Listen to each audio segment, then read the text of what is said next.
hadir. Siapa? Coba. Oh, kegiatan. Oh, Siva kegiatan. Terus ada Zahra. Zahra hadir. Terus ada Rehan. Rehan. Rehan paling depan ya. Oke. Ini yang tidak masuk artinya tentang apa? Coba. Pengertiannya apa sih PPH 23 itu? Ada yang berani? Ayo. Atau bareng-bareng apa tuh PPH 23? Coba.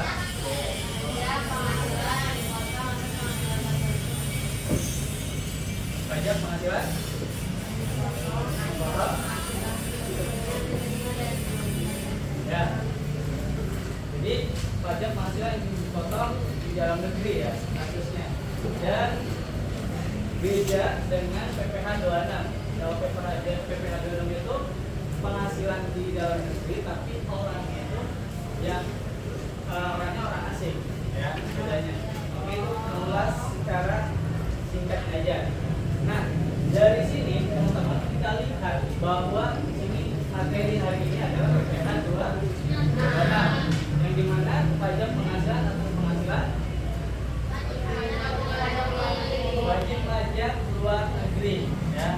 Jadi kasusnya itu kita mencari pajak dari luar negeri atau penghasilan dari Indonesia tapi orang asing itu mendapatkan penghasilan dari Indonesia ya.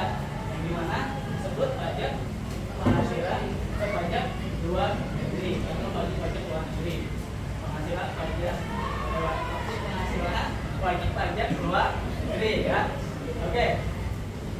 Sebelum adalah pajak yang dipotong atas penghasilan berasal dari Indonesia ya, berasal dari Indonesia dan diterima oleh pihak luar negeri.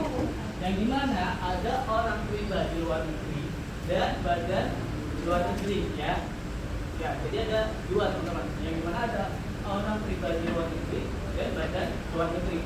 Nah, dari dua jenis ini ada kasus yang berbeda. Contohnya di sini ada kasus mengenai penjualan saham, pembagian dividen orang pribadi.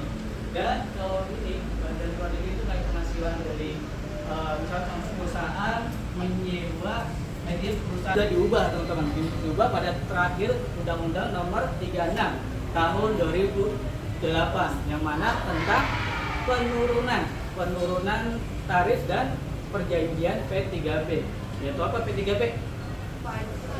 Penghasilan pajak penghindaran berganda ya. Oke. Ini ketutupan ini apa nih? Ya. Oke ya. Khusus untuk luar negeri yang tidak berdomisili di Indonesia. Jadi orang itu ada di luar negeri tapi penghasilannya di Indonesia.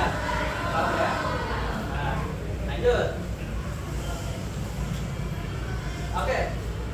Mengenai pasal 26 pasti ada subjek dan objek ya.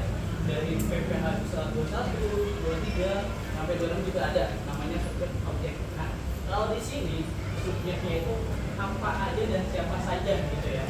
Yang pertama yaitu orang pribadi luar negeri. Nah, tidak tinggal di Indonesia berarti teman-teman. Dan sini atau berada selama 130 hari dalam 12 bulan atau tahun ya. Nah, ini terus yang kedua, yang dimana dia tuh membeli perusahaan contoh kayak tadi jasa konsultan ya. Jadi orang luar negeri, perusahaan luar negeri menyewa atau membeli jasa mereka untuk kebutuhan perusahaan yang ada di Indonesia. Nah, lanjut. Sini yang ketiga yaitu penghasilan BUT yaitu tentang beberapa penghasilan BUT yang diperlakukan sebagai BPNN. BPNN itu apa? Wajib pajak luar negeri ya. Nah, BUT itu badan usaha tetap ya. Oke. Ini dari slide subjek ini ada penjelasan singkat. Kalau termasuk dari subjek pajak bahwa ini pasti akan dikenakan pajak ya. Nah, nanti berapa sih tarifnya di PPH 26? Masih tanya-tanya ya. Kita kulik lagi ya. Dari materi PPH Juwana. Oke, ini mau dilanjut apa nunggu kajian